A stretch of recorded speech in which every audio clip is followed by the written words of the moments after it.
Daily Aviation Bites, votre compagnon idéal pour la vie quotidienne de pilote, les contrôles réguliers et la préparation aux évaluations. Le Bite du jour, épisode numéro 12. Expliquez le moyen mnémotechnique CJUMPS.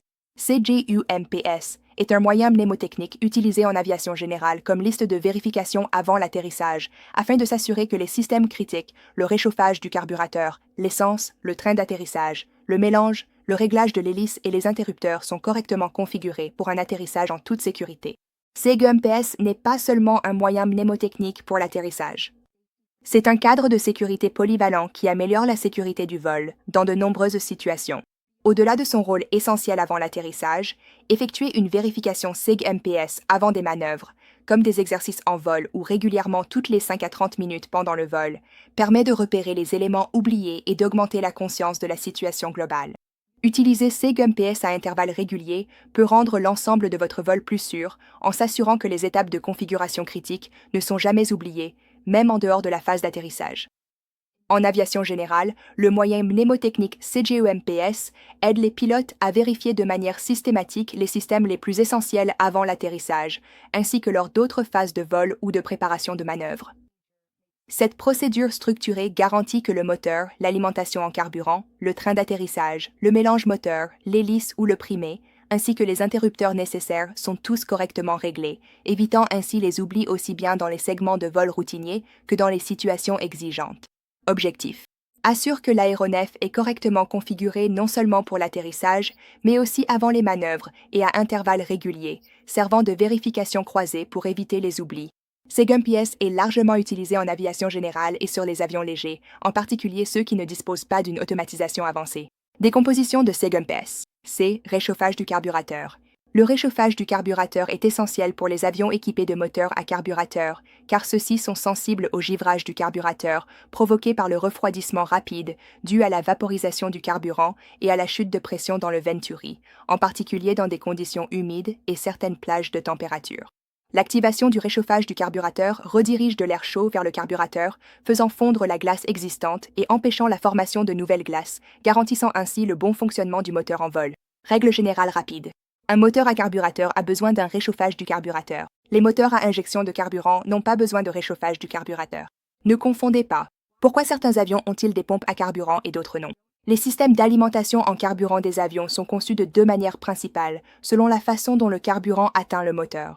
Les systèmes à pompe à carburant, électriques ou mécaniques, sont nécessaires lorsque le carburant ne peut pas s'écouler vers le moteur uniquement par gravité. C'est le cas le plus courant dans les avions à aile basse, où les réservoirs sont situés sous le moteur, ainsi que dans les modèles haute performance ou à injection de carburant, qui nécessitent une alimentation en carburant sous pression.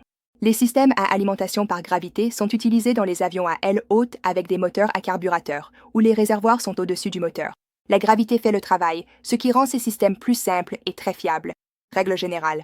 Réservoir au-dessus du moteur, alimentation par gravité, pas besoin de pompe. Réservoir sous le moteur ou injection de carburant, pompe à carburant requise. Le choix du système influence tout, de la complexité technique à la fiabilité et à la maintenance. Il est donc essentiel de savoir quel dispositif équipe votre avion pour garantir une exploitation sûre et efficace. L'étape essence dans la checklist SIG-UMPS demande au pilote de s'assurer d'une alimentation en carburant fiable avant l'atterrissage ou toute manœuvre critique. Cela implique de vérifier que le sélecteur de carburant est positionné soit sur le réservoir le plus plein, soit sur les deux selon le type d'avion, d'activer les pompes à carburant auxiliaires si nécessaire, et de vérifier visuellement les jauges de carburant pour s'assurer d'une quantité suffisante. Pour les avions à injection ou à aile basse, l'utilisation des pompes à carburant peut être essentielle, tandis que les systèmes à alimentation par gravité des avions à aile haute sont plus simples, mais nécessitent tout de même une vérification attentive. Cette étape protège non seulement contre une panne de carburant lors de moments de forte demande, comme lors d'une remise de gaz, mais elle renforce également de bonnes habitudes de gestion du carburant tout au long du vol. Inclure la vérification du train d'atterrissage fixe dans la checklist d'atterrissage, même sur les avions à train non rétractable, répond à des objectifs importants de sécurité et de formation. Cela favorise la discipline et la standardisation dans l'utilisation des checklists en renforçant des procédures structurées pour tous les types d'aéronefs, ce qui est particulièrement précieux pour les élèves pilotes et ceux qui volent sur plusieurs types d'appareils. Cela sert de rappel pour vérifier le système de freinage, en contrôlant son bon fonctionnement, la libération du frein de parc, ainsi que les caractéristiques de maniement spécifiques, essentielles pour les pistes courtes ou contaminées. Cela incite à effectuer une vérification rapide de l'état du train d'atterrissage, afin de s'assurer qu'il n'est pas endommagé et qu'aucun bruit ou vibration anormale n'est apparu. Et avec l'annonce « Train d'atterrissage fixe, vérifié », le pilote confirme non seulement que le train est bien fixe, mais déclenche également une brève révision mentale de la configuration des freins et de la préparation à l'atterrissage. L'étape du mélange dans la checklist SEGUMPS garantit que le moteur est correctement configuré pour l'atterrissage en réglant le rapport carburant-air à une position optimale. Dans la plupart des aéroports, cela signifie pousser la commande de mélange en position plein riche, ce qui assure des performances et une fiabilité maximale du moteur lors de la phase critique de l'atterrissage. Cependant, sur les terrains en altitude ou à forte densité, il peut être nécessaire de garder le mélange légèrement appauvri afin d'éviter les ratés moteurs, la perte de puissance ou l'engorgement. Cette étape constitue une précaution essentielle contre les problèmes moteurs lors de la phase finale, qui est la plus exigeante en charge de travail du vol. P signifie puissance et hélice. Cette étape garantit que les réglages de puissance moteur et les commandes d'hélice sont correctement configurés pour l'atterrissage ou la manœuvre à venir. Pour les avions équipés d'hélices à pas variable, l'hélice doit être réglée à un régime élevé, en pas fin, afin d'assurer une réactivité maximale de la puissance lors de l'approche ou d'une remise de gaz. La manette des gaz est ajustée pour maintenir la bonne vitesse d'approche et garantir un fonctionnement moteur fluide. Cette vérification confirme des performances moteurs optimales et une bonne réactivité, minimisant ainsi le risque de perte de puissance ou de poussée insuffisante au moment le plus critique. L'étape des interrupteurs dans la checklist SEGUMPS vise à confirmer à la fois la sécurité des passagers et la préparation de l'avion avant l'atterrissage.